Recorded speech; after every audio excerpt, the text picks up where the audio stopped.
Најдобар пат да го придвижиме законот на давање и да го започнеме кружниот тек е одлуката секогаш кога ќе се сретнеме со некого нешто да дадеме. Тоа не мора да биде подарок од материјална природа. Тоа може да биде цвет, убав збор или молитва.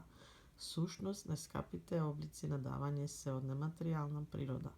Подароците од внимание кон другите, симпатиите, почитувањето и љубовта представуваат најдрагоцено нешто што може да се даде, а не чинат ништо. Кога ќе се сретнете со некого тивко, посакајте му се што е убаво, посакајте на таа личност среќа, радост и успех. Таквото давање има голема моќ. Кога бев дете ме научија никогаш да не одам во некоја куќа без да однесам нешто. Никогаш да не одам во посета без подарок. Исто тоа тие ги научив и своите деца. Можеби ќе речете, како да подарувам кога ни за себе немам доволно? Однесете цвет, само еден цвет, одберете некој цртеж или картичка која зборува за вашите чувства кон личноста која сте ја посетиле.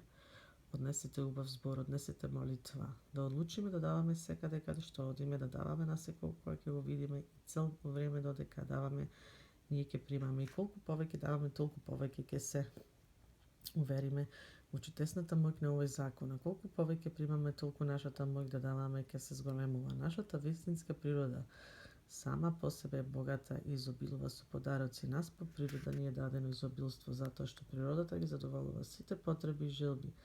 Нас ништо не ни недостасува, затоа што нашата суштинска природа е природа на чистиот потенцијал и на ограничени можности.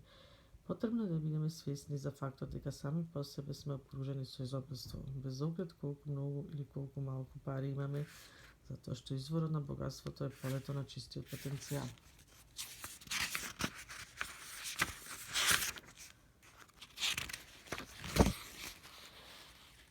Свеста е таа која знае како да исполни секоја потреба, вклучувајќи радост, смеја, мир, складност и знаење. Ако овие барања ги ставиме на прво место, и тоа не само во себе, туку и за другите, сето останато ќе дојде само по себе.